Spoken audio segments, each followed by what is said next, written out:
Está sendo tentado expulsar alguém do campo do discurso e negar a participação no debate.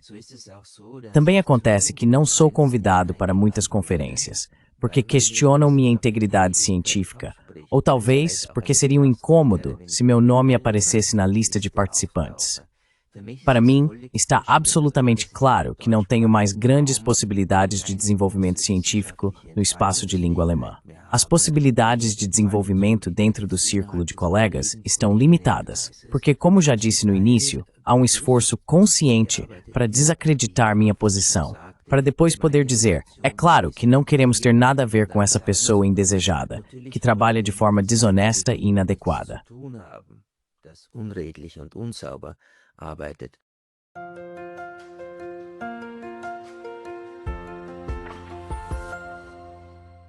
Hallo zusammen. Pascal hier vom Neutrality Studies. Olá a todos, aqui é o Pascal do Neutrality Studies. E hoje converso com o cientista político austríaco e professor universitário Gerhard Mangot. O professor Mangot leciona na Universidade de Innsbruck, com foco em relações internacionais e segurança no espaço pós-soviético. O professor Mangot também é frequentemente convidado nos meios de comunicação de língua alemã e é uma das vozes cada vez mais raras a favor de uma política de Rússia ponderada. Por isso, ele também tem sido repetidamente criticado e nas últimas semanas está sendo alvo de uma verdadeira campanha difamatória no Twitter X. O que me assusta nesse contexto é que ele está sendo até mesmo acusado de querer construir pontes com a Rússia, o que aparentemente, no ambiente atual da Europa, já é uma acusação, uma espécie de crime social.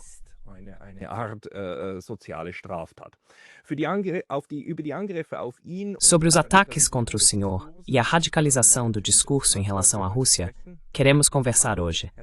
Sr. Mangot, seja muito bem-vindo. Boa tarde. O senhor poderia nos contar o que está acontecendo com o senhor neste momento? O senhor se pronuncia com certa frequência, pois é solicitado por diversos meios de comunicação para falar sobre a política russa. E atualmente vejo no Twitter muitos comentários de ódio e críticas muito duras ao senhor. O que está acontecendo exatamente, Uda? Was passiert da im Moment gerade?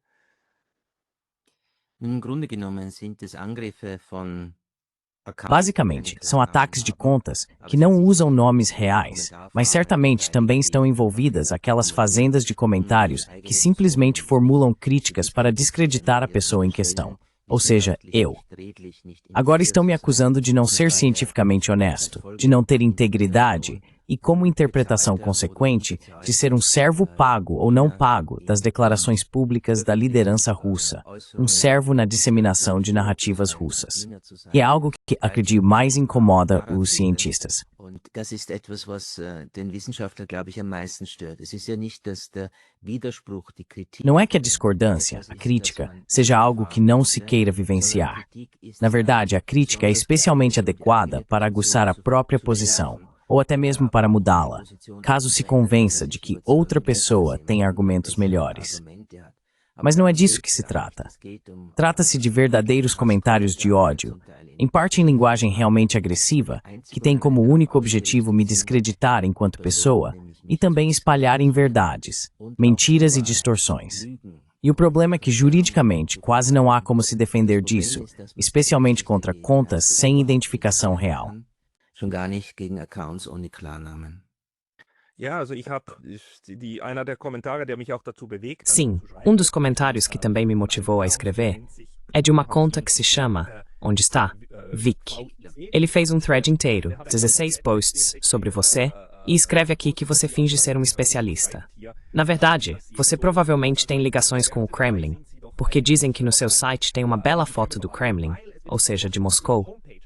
E você, como especialista no espaço pós-soviético, que já pesquisou esse tema por 20, 30 anos, querem te acusar de ter relações de longa data com o seu objeto de pesquisa. Você poderia comentar sobre isso?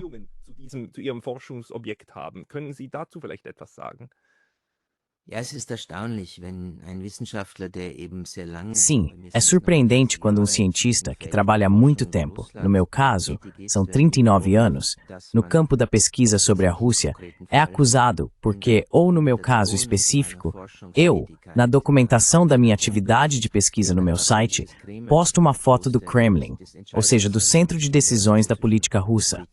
Se alguém postasse a Casa Branca, provavelmente isso não geraria nenhuma crítica, ou quase nenhuma. Mas só porque eu posto o Kremlin, apenas como um sinal para os usuários do meu site de que aqui se trata da Rússia, principalmente da Rússia. Isso já é uma acusação e suposta prova de que eu estaria a serviço do Kremlin, pago ou não pago.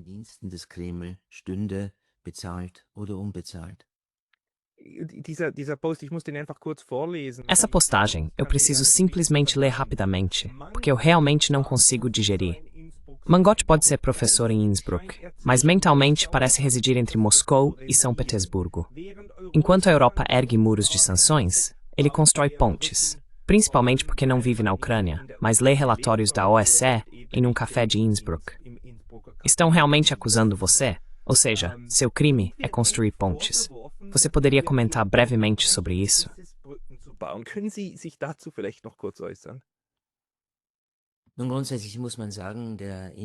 Basicamente, é preciso dizer que o corredor de interpretação, ou posso dizer corredor de opinião, é simplesmente muito estreito. O debate sobre a Rússia e a guerra da Rússia contra a Ucrânia está muito limitado, emocional, polarizado e já não é mais objetivo. E nessa função em que atuo, onde também tento apontar saídas para essa guerra, elaborar diferentes cenários, trata-se naturalmente também de como a Europa vai lidar com a Rússia nos próximos 5, 10, 15 anos. Porque uma coisa é imutável, a geografia. A Rússia continuará sendo vizinha da União Europeia, e por isso é necessário também uma política da União Europeia em relação à Rússia.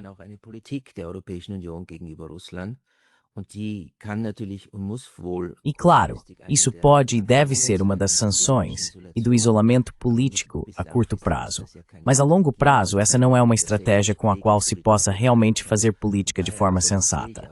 Por isso também argumento que precisamos do lado europeu pensar em como lidar com a Rússia e sob quais condições. Alguns querem construir pontes e esse usuário me critica por isso. Aliás, não leio relatórios da OSCE porque há pouca coisa ali que realmente informe sobre o que acontece no aparato de decisão em Moscou e quais são as intenções, interesses e objetivos do lado russo nessa guerra de agressão.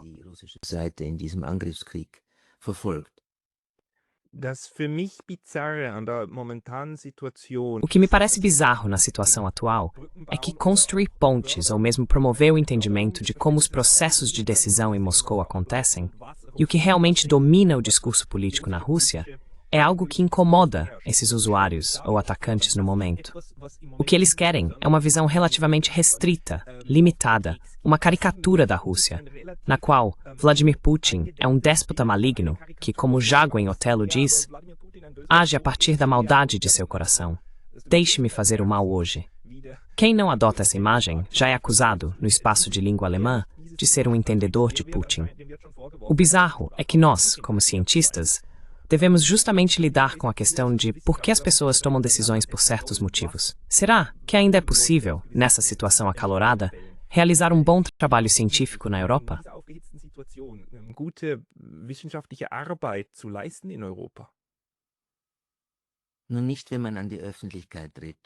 Bem, não quando se vai a público, quando se está, por assim dizer, no recanto do pesquisador escrevendo um artigo ou um livro, até que se consegue lidar razoavelmente com o que o mundo externo diz. Mas assim que se entra nas redes sociais, ou como eu, se está muito presente na mídia, no espaço de língua alemã, com entrevistas, debates e comentários, aí começa a resistência, se posso chamar assim. Porque aí certos perfis, ou seja lá quais forem as motivações desses atores, querem destruir essa pessoa, descreditá-la, Inclusive há contatos direcionados à mídia para que eu não seja mais entrevistado.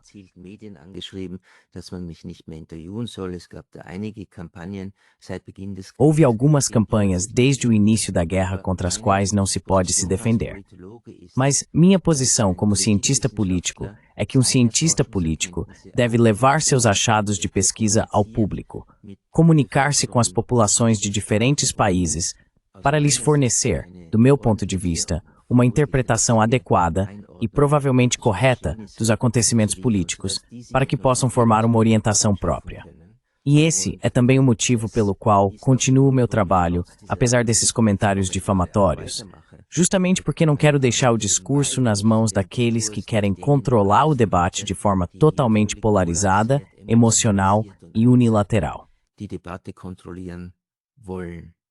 Genau, wir sind ja jetzt hier im Raum der Debatte. Exatamente, estamos agora aqui no campo do controle do debate, ou seja, do problema de que não se trata apenas de entender o que o outro lado faz, ou seja, a Rússia, mas também de como pensamos sobre isso, pois isso vai influenciar a política ou o espaço do possível dentro da política na Europa, ou seja, simplesmente no âmbito do que normalmente também se chama de propaganda. Em que medida você percebeu, nos últimos 3 anos, em que esse conflito, ou seja, a guerra em grande escala desde 2022, continua um endurecimento do discurso? E onde você acha que estamos atualmente no que ainda é considerado aceitável? Gängig noch akzeptiert wird.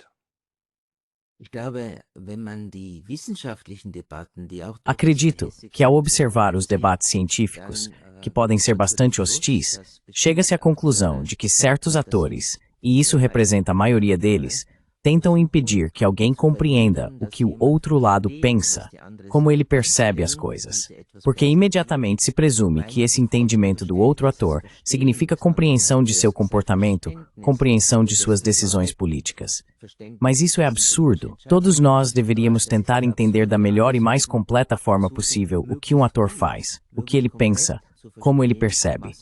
Mas essa outra ideia, que é então implicada, quem entende também concorda, isso do ponto de vista científico é lamentável na minha opinião.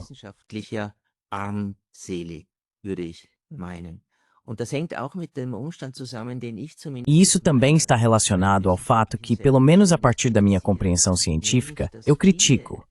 Muitos especialistas, inclusive professores e professoras nas universidades, desde o início desta guerra, na verdade, deixaram o campo da ciência, se posso colocar de forma direta, e migraram para o campo do ativismo. Ou seja, de repente, eles se veem como atores que querem influenciar ativamente a política no contexto desta guerra. Isso, claro, pode ser feito, mas quando um cientista se torna ativista, ele não pode continuar desempenhando simultaneamente o papel de cientista. Ele simplesmente passa a atuar em outra esfera.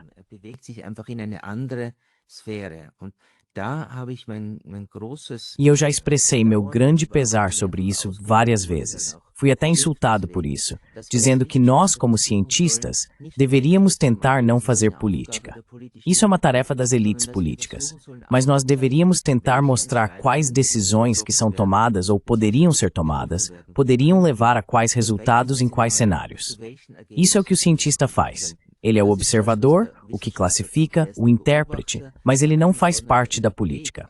Mas a maioria dos pesquisadores de Rússia e de segurança de língua alemã se entende neste conflito emocionalizado no discurso como parte do lado de guerra. E isso é algo muito prejudicial para a ciência. Ja, da gebe ich Ihnen recht. Es ist nur auch sehr schwierig, das zu trennen. Sim, concordo com você.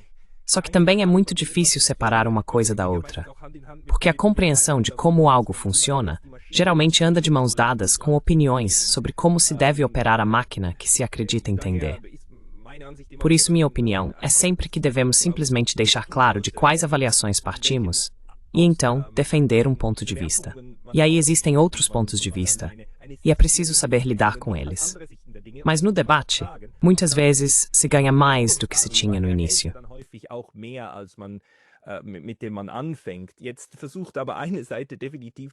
Agora, porém, um dos lados está definitivamente tentando empurrar o outro para fora do espaço de debate.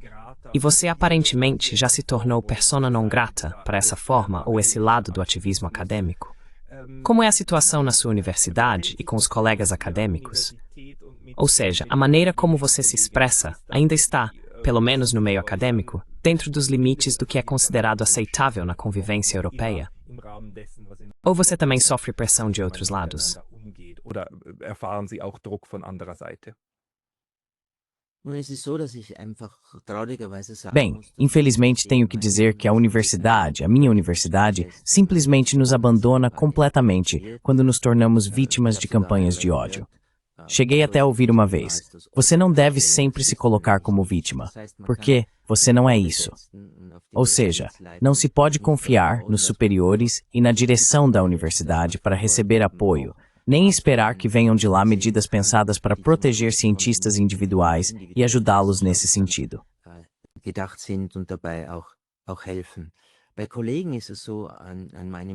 Com os colegas do meu instituto, geralmente é assim.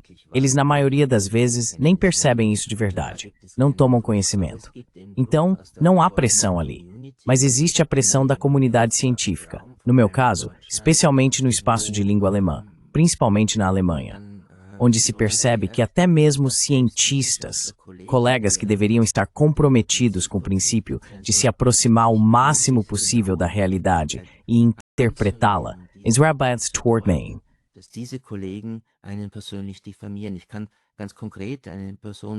Posso citar uma pessoa específica, o professor Carlo Mazzala, da Universidade das Forças Armadas em Munique, que quando escrevi exatamente isso no X, ou seja, que cientistas estão assumindo o papel de ativistas, respondeu: esse é um comentário desprezível. E então começou a postar sistematicamente acusações contra mim no X, realmente com o objetivo de simplesmente dizer, no meu caso específico, o Sr. Mangotti, mas isso também se aplica a muitos outros, que não se pode confiar em mim, porque eu não sou honesto, e que na verdade, ou talvez alguns digam com certeza, sou um agente do lado russo, e quero espalhar narrativas russas. E isso é realmente algo muito, muito lamentável, que também entristece. Que entre colegas parece-se ter perdido completamente o respeito, e não se quer tolerar que outros tenham opiniões diferentes. E que além de uma visão dominante, também existam posições minoritárias, nas quais me incluo nesse conflito.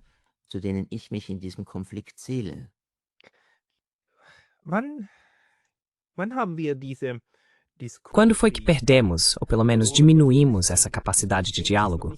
Acho que ela ainda não desapareceu completamente.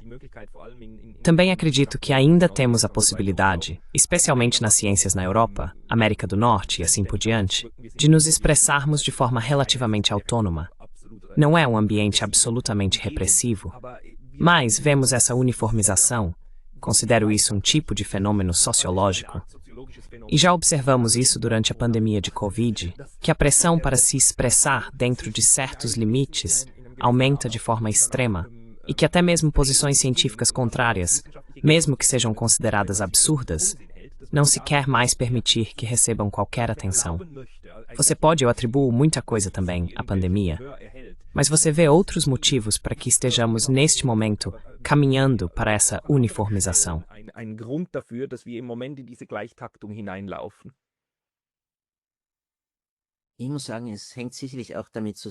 Eu devo dizer que isso certamente também está relacionado ao fato de que cientistas buscam espaço na mídia e sabem que se defenderem uma determinada posição, eles deixam de estar nesse espaço midiático, ou pelo menos passam a ocupar um espaço muito menor, porque certos meios de comunicação simplesmente deixam de entrevistar pessoas que pensam fora do mainstream. Também acredito que muitos cientistas pensam: como fica a questão da pesquisa por encomenda? Quais implicações uma posição controversa fora do mainstream poderia realmente ter para o financiamento, para o próprio trabalho científico?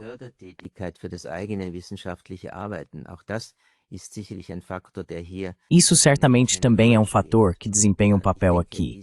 E eu acho que esse ponto de inflexão realmente coincide com a invasão total da Rússia na Ucrânia. Ficou evidente que muitos cientistas achavam e ainda acham que precisavam se envolver de forma quase ativista, Eles sentem que devem fazer exigências por entregas de armas, o que considero totalmente absurdo para um cientista. Eu lidaria com isso dizendo: se esta ou aquela arma, este ou aquele sistema de armas for entregue, então as seguintes consequências podem ser esperadas.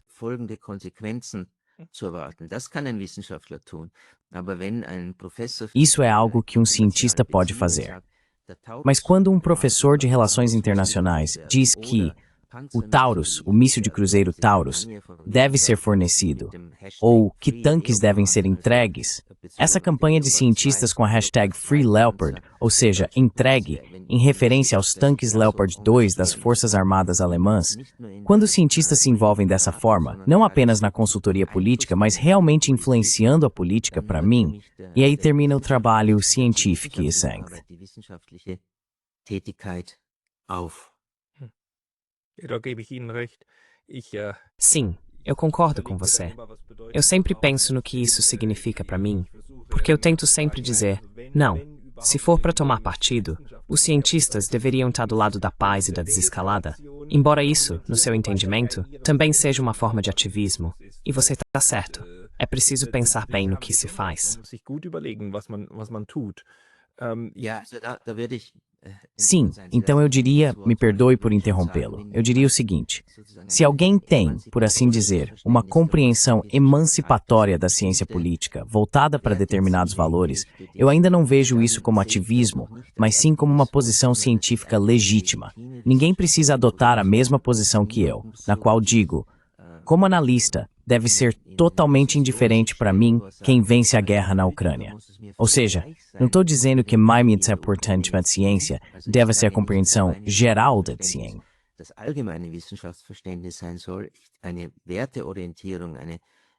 Uma orientação baseada em valores, uma atividade como cientista político guiada por normas éticas, é tão legítima quanto, por assim dizer, a minha abordagem. Mas como alguém se comporta publicamente diante do pano de fundo de um compromisso com valores em sua própria pesquisa em ciência política é uma questão completamente diferente. Ou seja, quando se diz, sim, eu quero a paz, a Rússia precisa ser derrotada, então precisamos fornecer armas, precisamos sancionar a Rússia, precisamos possibilitar o máximo de atividades militares da Ucrânia em solo russo. Para mim, isso já não é mais apenas uma relação com valores, mas sim uma influência política e um comportamento político.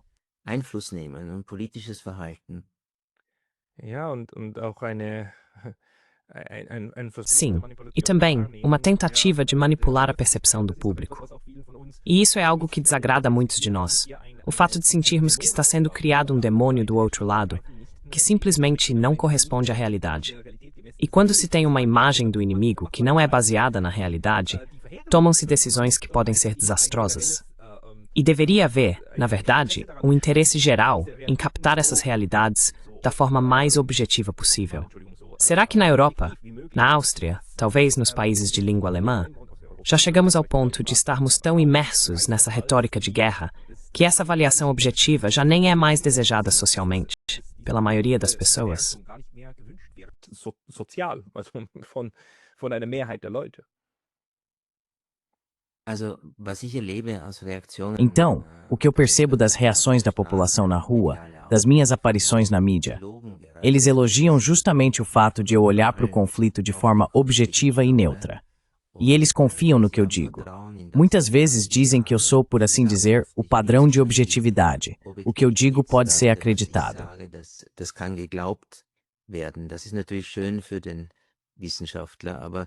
Isso é claro, é bom para o cientista. Mas o ponto é que eu considero que no nível científico estamos lidando apenas com campanhas, que cientistas participam de campanhas e já não buscam mais o discurso científico no sentido de troca de argumentos, de discussão, de ponderação de argumentos, mas sim que cientistas dizem, queremos em colaboração com a mídia, e aqui são principalmente as mídias públicas, nos países de língua alemã, monopolizar o discurso e qualquer crítica a esse discurso dominante, que também serve de legitimação para o que os governos da Europa Ocidental ou do Ocidente fazem, Tudo aquilo que se opõe a essa campanha de afirmação da correção da política europeia e ocidental é usado para apresentar imediatamente qualquer tentativa de entender também o outro lado do conflito, de entender os interesses, de entender as percepções, de entender os objetivos, como um desvio do consenso moral dominante e como algo indecente, algo bewerten und als etwas Unanständiges, etwas Unwissenschaftliches. Es gab niemals einen dümmeren wissenschaftlichen... Nunca existiu termo mais tolo científico. Não, na verdade não é termo científico. Mas nunca existiu termo mais tolo do que Putin versteher, alguém que entende Putin. Porque compreender fenômenos que investigamos, o entendimento, preciso me corrigir, o entendimento dos objetos de pesquisa é justamente o objetivo final de toda atividade científica. E a partir disso posso também derivar cenários. O que acontece se a política agir de uma forma ou de outra? Isso não significa que se tenha compreensão ou simpatia pelo que a Rússia faz, mas é preciso investigar os motivos da Rússia. É preciso entender a percepção russa sobre os comportamentos e políticas ocidentais e analisar até que ponto isso influencia as ações do lado russo.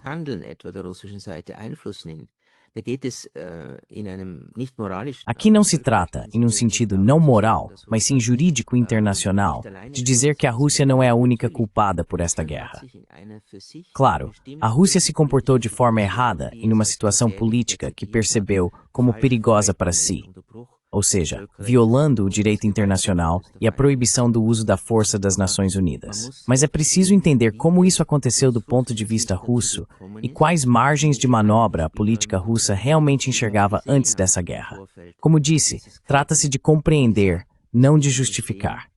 Embora eu deva dizer abertamente, é totalmente ahistórico afirmar que em 24 de fevereiro de 2022, Putin, pessoalmente, e assim a política externa russa é completamente personalizada, decidiu invadir a Ucrânia, como se não houvesse nenhum antecedente para isso.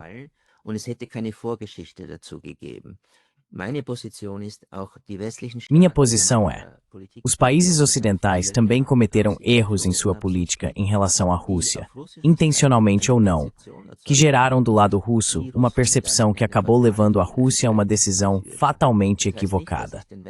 Isso não significa que eu responsabilize o Ocidente pela decisão de guerra tomada pela Rússia, mas digo, uma decisão dessas, por mais errada que seja, sob vários aspectos, tem uma história anterior na qual ela se insere. E é preciso tentar investigar e compreender, sem preconceitos, quem determinou e conduziu essa história anterior. De que forma, para que a Rússia, infelizmente, tenha tomado uma decisão totalmente errada e inaceitável de iniciar uma guerra de agressão.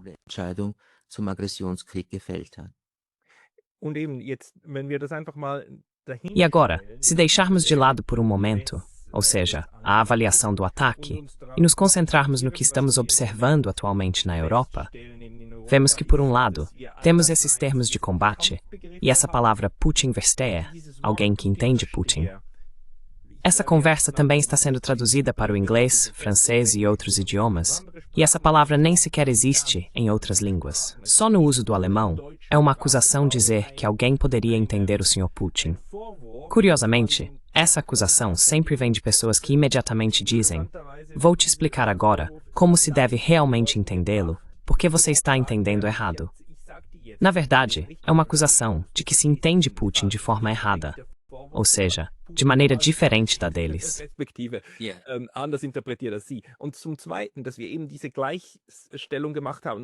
E em segundo lugar, que fizemos justamente essa equiparação, e já observei isso até mesmo entre colegas altamente qualificados, que mentalmente já não entendem mais que existe uma diferença entre explicação e justificativa. Nesse discurso, é equiparado que ao explicar por que a Rússia fez algo, e essa explicação diverge da explicação daqueles que reivindicam a autoridade de interpretação. Também uma bela palavra alemã, autoridade de interpretação. Ao explicar, você já estaria praticamente justificando. Talvez a pergunta vá longe demais, mas você consegue entender por que dentro desse discurso não conseguimos mais fazer essa distinção. E isso começou com a Rússia, ou remonta aos anos 2000 ou 90, quando começamos a equiparar explicação com justificativa.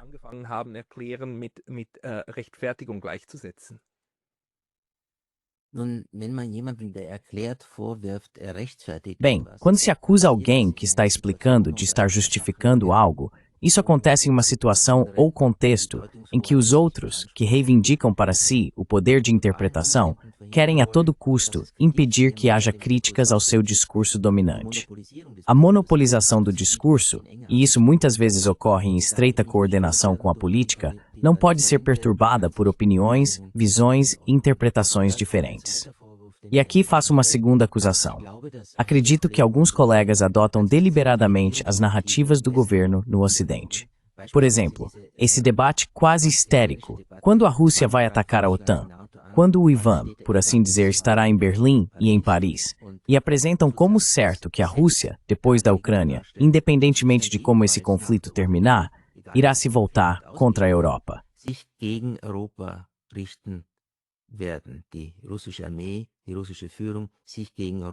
O exército russo, a liderança russa se voltariam contra a Europa. E a ciência, que de certa forma apresenta esse cenário como certo e entende toda crítica a esse cenário como uma crítica guiada por narrativas russas, naturalmente também fornece à política o campo explicativo correspondente, ao conceder à política, por assim dizer, que ela deve reagir a essa suposta ameaça certa, com o rearmamento do próprio lado e apoio militar ao lado ucraniano. Que, de certa forma, os ucranianos estão colocando a cabeça a prêmio na guerra contra a Rússia, para que a Rússia não se volte contra o Ocidente. E isso é a participação da ciência na ideologia de dominação. E isso é algo que para mim é totalmente inaceitável. É possível que a Rússia tenha ambições. Não, a Rússia tem ambições. Também é possível que a Rússia cometa novamente um erro fatal e ataque um país vizinho. Isso é possível, mas não provável.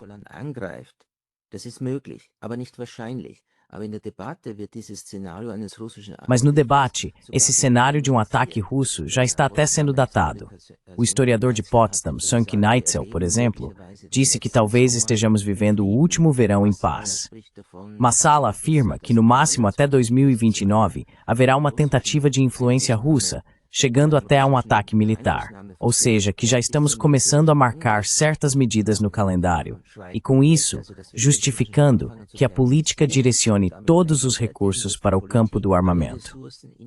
Com isso, não quero dizer de forma alguma que os exércitos da Europa Ocidental, que muitas vezes não estão prontos para o combate e para o serviço, não devam ser melhor equipados, pois a capacidade de defesa e a dissuasão são sempre uma parte importante da política de segurança de um Estado.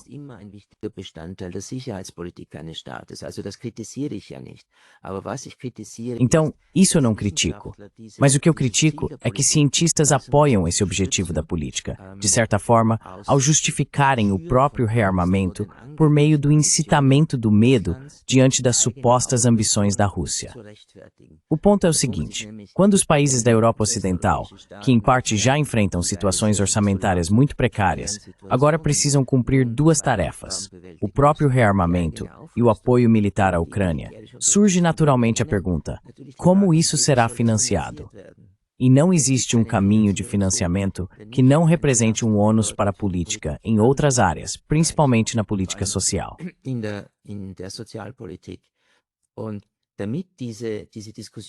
E para evitar que essa discussão surja, quais são nossas preferências de gastos, onde gastamos, com quais recursos financiamos isso ou aquilo, existe essa narrativa dominante.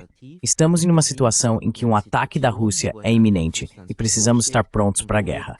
Esse é o termo usado por Pistorius. E na minha opinião, os cientistas e estudiosos ensinam-se dominante ao supostamente na pós-colagem se comunicar dessa forma também de comunicação. Sie haben das jetzt sehr schön dargelegt, dass auch wie Você explicou muito bem agora como essa espiral de escalada interna europeia funciona, com profissionais da mídia colaborando com pessoas da academia que compartilham certas interpretações e depois as levam para a política. E claro, a política também tem um efeito de retroalimentação. Pois, como você acabou de dizer, certos financiamentos científicos podem realmente estar atrelados ao fato de se ter ou não uma determinada posição. Podemos falar rapidamente sobre isso? Você se preocupa que seus próprios financiamentos científicos, que suas próprias possibilidades de atuar no espaço científico europeu estejam sendo agora limitados por essa situação, ou já foram limitados? Durch diese Situation einschränkt oder wurde sie schon eingeschränkt? Also ich würde meine Position als eine Position da Então eu descreveria minha posição como uma posição de marginalização no espaço de língua alemã.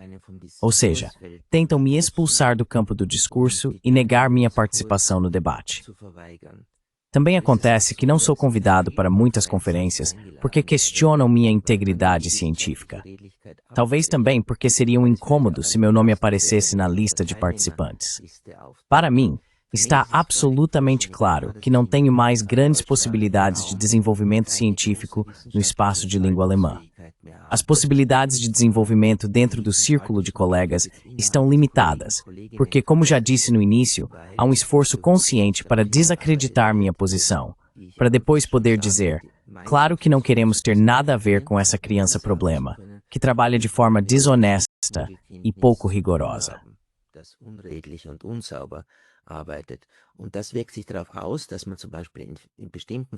E isso tem impacto, por exemplo, no fato de que não se pode mais publicar em determinadas revistas especializadas.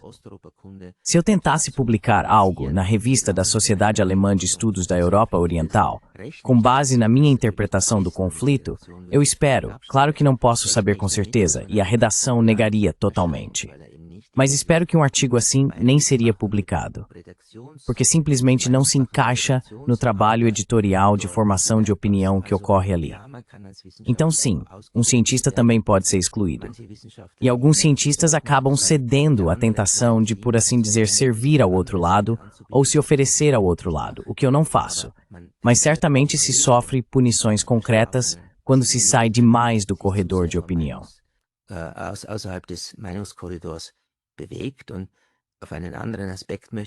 E quero chamar a atenção para outro aspecto.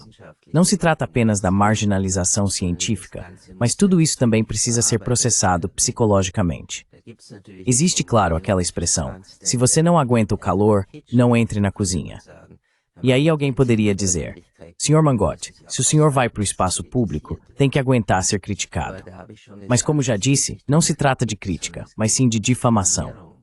E suportar a difamação, especialmente quando a base fundamental da minha existência científica é destruída. Ou seja, o fato de eu trabalhar de forma íntegra e honesta é algo que precisa ser processado psicologicamente. Às vezes isso é fácil, às vezes nem tanto. E às vezes não é possível.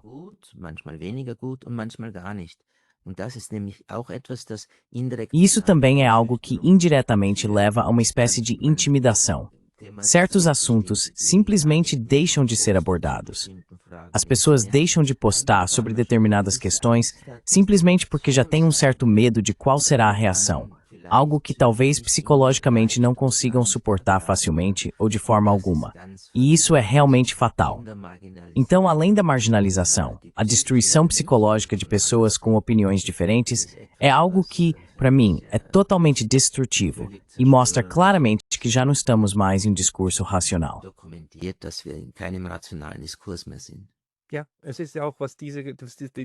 Sim, é justamente isso que toda a psicologia da guerra faz. Ou seja, o que leva uma sociedade inteira para dentro de guerras é também o fato de que o discurso deixa de ser possível por causa desse efeito inibidor sobre uma troca real do que está acontecendo. Assim, o corredor vai ficando cada vez mais estreito, até que no final, realmente apenas o envio de tropas para a linha de frente passa a dominar e ser aceito como uma estratégia possível pela sociedade. E é assim que se leva as sociedades inteiras a correrem para a ruína.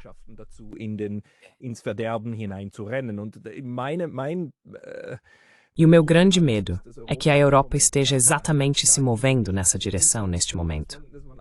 Não se trata de acordar de manhã e dizer, hoje quero ir para a guerra. Trata-se desse lento acomodar-se, na certeza de que agora é preciso. Como já foi dito em parte na mídia alemã, também foi dito por um cientista, por um historiador, que as mães, contra sua vontade, devem estar preparadas para sacrificar seus filhos. Não me lembro mais quem disse isso, mas foi um historiador que expressou isso no contexto alemão.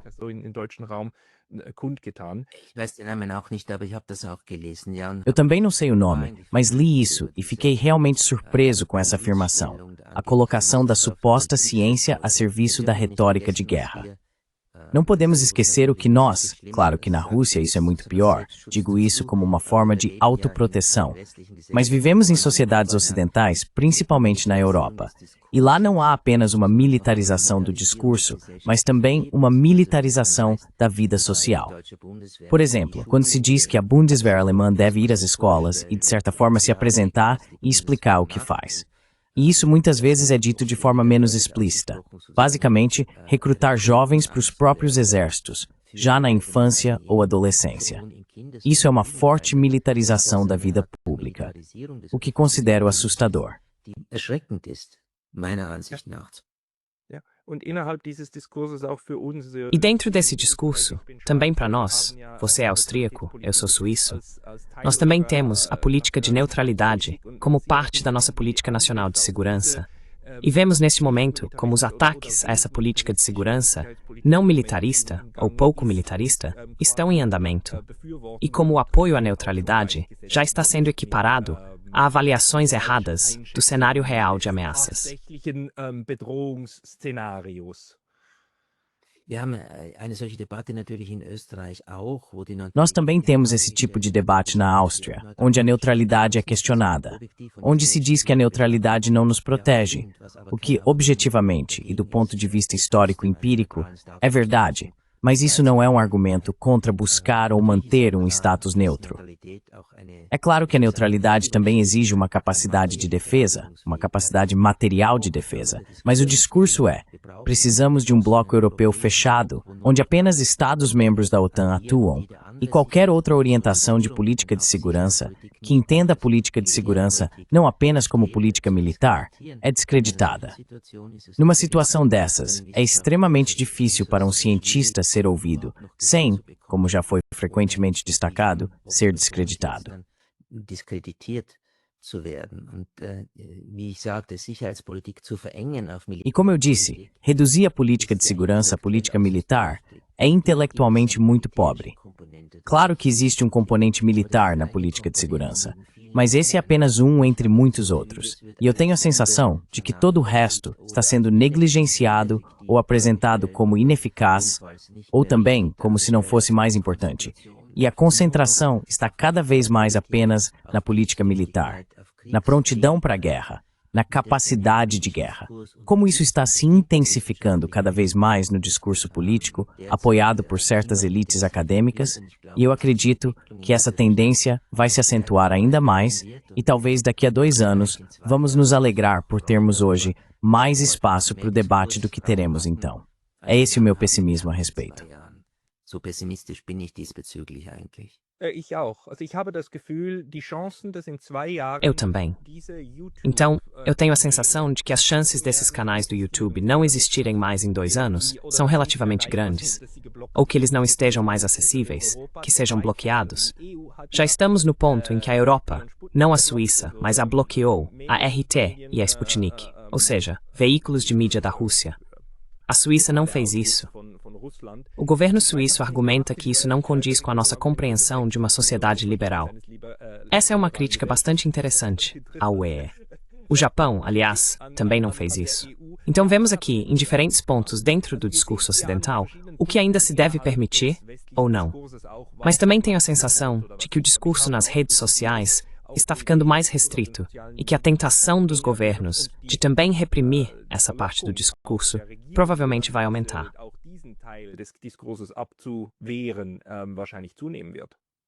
Ja, ich glaube, das, was man als Ghosting bezeichnet. Sim, eu acredito que o que se chama de ghosting está ficando cada vez mais forte. O ghosting surge por meio de certos algoritmos direcionados nas redes sociais.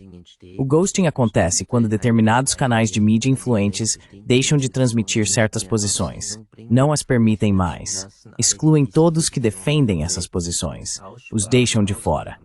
E o ghosting vai tão longe que, por exemplo, no que diz respeito à possibilidade de obter recursos públicos para a própria pesquisa, como já foi dito, essa possibilidade simplesmente também diminui. Diese Möglichkeit einfach auch schmäler wird und Ghosting ist, glaube ich, ein E o Problem, ghosting mit dem wir uns é, acredito, um termo com o qual ainda precisamos lidar de forma muito intensa e cujo significado precisamos compreender, percebendo que o ghosting simplesmente parte de atores sobre os quais não temos controle e contra os quais, como indivíduos, estamos totalmente desprotegidos e sem qualquer poder de ação.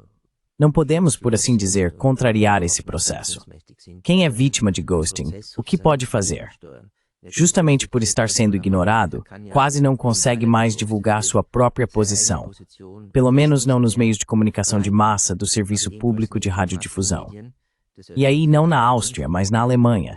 Já há muitos problemas, devo dizer. In Deutschland schon einiges im Argen, muss ich sagen. Ja. Es ist auch ein extrem schwieriges Thema, weil es Também é um tema extremamente difícil, porque quase não temos metodologia para abordar isso. E aí, a tentação de simplesmente atribuir as coisas ao ghosting é relativamente grande. Eu já tive essa discussão várias vezes com outros colegas que postam vídeos no YouTube e dizem, sim, meus vídeos crescem rapidamente no início e depois estabilizam, e então ficam praticamente mortos. Ou seja, não são mais assistidos. E isso seria um indício de ghosting. E aí eu tenho que dizer, não, isso não é verdade. É assim que os programas de notícias se comportam nesse espaço. Cada um dos meus vídeos se comporta assim. Mas se você não sabe disso, se não tem um ponto de comparação, essa suspeita parece plausível. Dá para ver que é difícil distinguir o que é uma disseminação normal e o que é manipulado, de certa forma. Das ist schon methodisch, haben Sie da völlig, und methodologisch haben Sie da völlig. Isso é metodologicamente totalmente correto, que estamos, em parte, pisando em terreno instável. Mas é claro que se pode, a partir da observação, já usar o conceito de ghosting quando se tem certas experiências. Um exemplo, uma emissora de rádio com alto teor informativo, não vou dizer em qual país de língua alemã, não me concede entrevistas há 11 anos. E o ponto é que eu sei, por meio de um editor desse veículo, que há certos editores lá que fazem de tudo para impedir que eu vá ao ar. E que também me atacam nas redes sociais. Die auch in den sozialen Medien mich attackieren. Und nur um das den Zuhörern und E só para deixar isso claro para os ouvintes, desde o início da guerra, ou seja, nos últimos 3 anos e 3/4, eu dei mais de 2.200 entrevistas. Isso significa que não posso dizer que estou sendo totalmente ignorado, muito pelo contrário. Ou seja, eu tenho acesso aos meios de comunicação. Mas então é interessante quando se dá tantas entrevistas, em diferentes países, em diferentes idiomas, que um determinado meio simplesmente o ignore completamente. E aí talvez não de forma cientificamente rigorosa, mas ainda assim, pode-se dizer que está ocorrendo um ghosting, que uma determinada opinião simplesmente não deve mais ser comunicada por esse meio. von einem solchen Medium. Ja, und das haben wir das Problem, das auch Patrick Baum häufiger Sim. E aí temos o problema que Patrick Baum também menciona com frequência, de que atualmente há mais ativistas do que jornalistas nas redações. Talvez uma última pergunta, porque também me interessa. O senhor é atacado, entre outras coisas, por ter participado de conferências na Rússia, inclusive das mais importantes, por simplesmente estar presente lá, mesmo antes de 2022, e isso já é motivo de crítica. Mas tudo bem. Atualmente, ainda é possível algum intercâmbio com colegas russos? Tive uma discussão com um cientista do CERN, e ele disse que até no CERN tudo foi bloqueado. Não se pode mais publicar com a Rússia. Para o senhor, é ainda mais difícil, porque a Rússia não é apenas composta por colegas, ou seja, colegas científicos, mas também é, em parte, objeto de pesquisa. Como mudou nos últimos 3 anos esse intercâmbio entre a Europa, respectivamente Áustria e assim por diante, com a Rússia? Wenn Sie erlauben, möchte ich noch ganz kurz auf diesen immer wieder gegen Se me permitem, gostaria de abordar rapidamente essa acusação que sempre é feita contra mim, de ter participado das chamadas conferências Valdai, no meu caso de 2013 a 2018.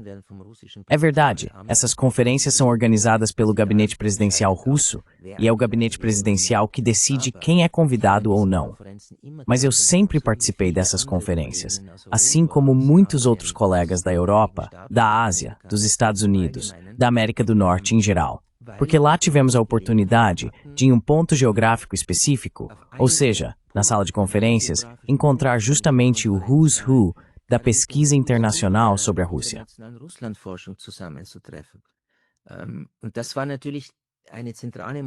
E isso foi naturalmente uma motivação central para mim, por isso participei dessas conferências. Mas é realmente notável. Minha participação nessas conferências, das quais nem faço mais parte desde 2019, mas não se discute o fato de que pessoas como Ivan Krastev, Sabine Fischer, Angela Stent, Richard Sakwa ou outros também estiveram lá, simplesmente porque a comunidade de estudiosos da Rússia se reuniu ali para promover esse intercâmbio. Mas esse aspecto, quando se explica por que esteve lá, qual foi a vantagem desse encontro e quem participou, simplesmente não é mais levado em consideração com esse argumento. Ao contrário, tudo é reduzido.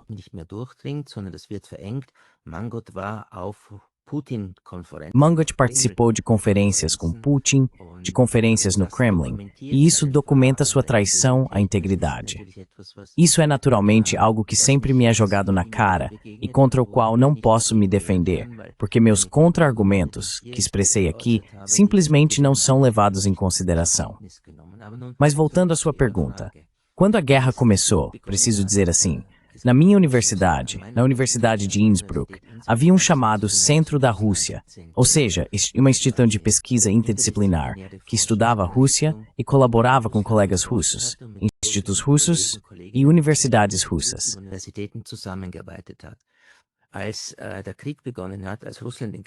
Quando a guerra começou, quando a Rússia iniciou a guerra, a reitoria da minha universidade disse que o centro não poderia mais se chamar Centro da Rússia, mas agora seria um Centro da Europa Oriental, com um foco também na Ucrânia.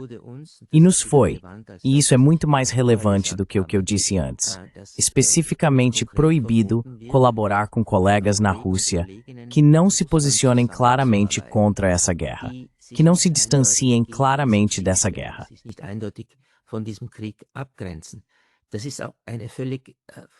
Essa também é uma posição totalmente, como posso dizer, que não compreende a realidade, porque é claro que muitos cientistas na Rússia não se posicionam publicamente contra essa guerra. Não porque apoiem a guerra, mas porque se opor a ela significa para eles a destruição da carreira, se não coisa pior, chegando até mesmo à prisão e a uma sentença de detenção. E dizer que apenas quem se manifesta explicitamente contra essa guerra, de forma verbal e pública, ainda é um parceiro de cooperação permitido, e todos os outros, de forma alguma. Me disseram, em privado, você pode fazer o que quiser, mas profissionalmente, isso é inaceitável.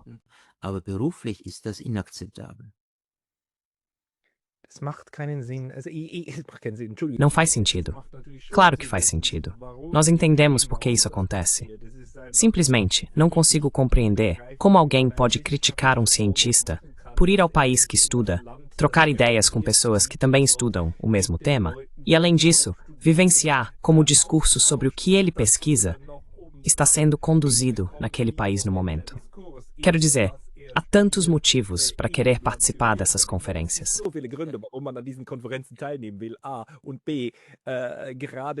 A e B. Justamente quando uma guerra estoura, seria ainda mais importante compreender cientificamente, especialmente as pessoas que apoiam isso, não só aquelas que se opõem, mas também as que apoiam, para que se entenda como esse apoio acontece, para que se descubra o que realmente impulsiona o processo político dentro da Rússia. Mas tudo isso está sendo destruído no momento.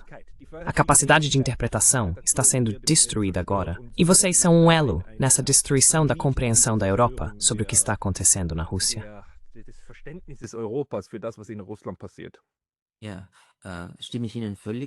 Sim, concordo totalmente com você.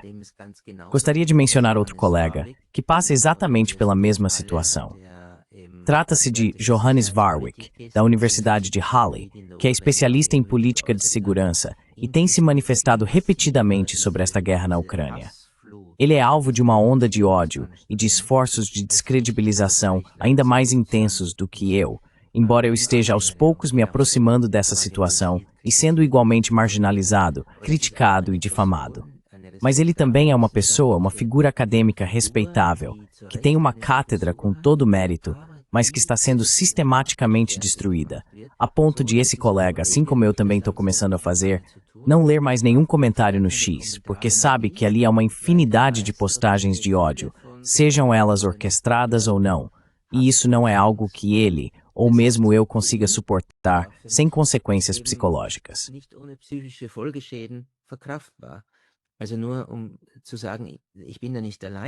Só para dizer, não estou sozinho nisso. Há colegas que pensam de forma semelhante. Ou Roland Popp, do ETH Zurich, o historiador militar, está na mesma posição. Almut Hoshowansky, para citar outro exemplo, que agora é Non-Resident Fellow do Quincy Institute nos Estados, sofre as mesmas tentativas de descredibilização. Quero dizer com isso atinge muitos, e ao mesmo tempo quero dizer, não estou sozinho. Somos poucos, mas somos de fato pelo menos um grupo minoritário científico que se apoia mutuamente. Herr Mangot, vielen herzlichen Dank für diese Ausführungen und ich möchte Sr. Mangot, muito obrigado por essas explicações. E quero apenas lhe dizer, não quero ser lembrado jamais por ter construído muros e destruído pontes. Portanto, se nos concentrarmos no que realmente queremos alcançar, tenho a sensação de que o senhor está fazendo algo louvável neste momento. Ou seja, promovendo compreensão, não justificativa, mas compreensão do que está acontecendo. Isso é algo bom. Para as pessoas que gostariam de ler mais de seus textos e buscam suas interpretações, para onde elas devem se dirigir agora, além das empresas de mídia? O senhor publica regularmente em algum lugar?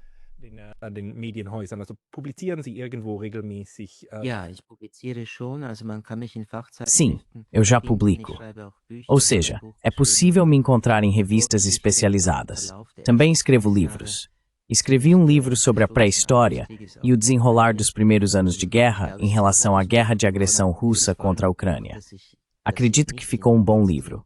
É, acima de tudo, um livro que não segue a corrente principal, porque não finge que a guerra caiu do céu, mas sim tento contextualizar a guerra no âmbito e no decorrer das últimas décadas. Qual é o título do livro? Rússia, Ucrânia e o futuro.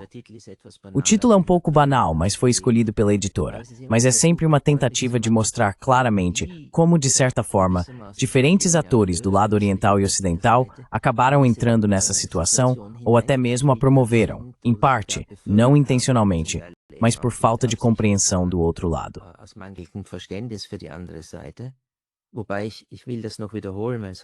Quero repetir isso, porque senão vão interpretar negativamente de novo. É claro que a Rússia é a única responsável pelo início desta guerra. Mas o contexto é um em que a decisão errada da Rússia pode ser melhor compreendida. Então, é possível acompanhar o que escrevo e digo, também em conferências, mas os ouvintes normalmente não terão essa possibilidade. Ainda é possível me ouvir, embora em cada vez menos conferências. O mais importante para mim é aquilo que minha universidade chama de terceira missão, ou seja, a comunicação com a sociedade através do maior número possível de meios, no sentido do esclarecimento, da interpretação e do apoio à vida para aquelas pessoas que buscam orientação.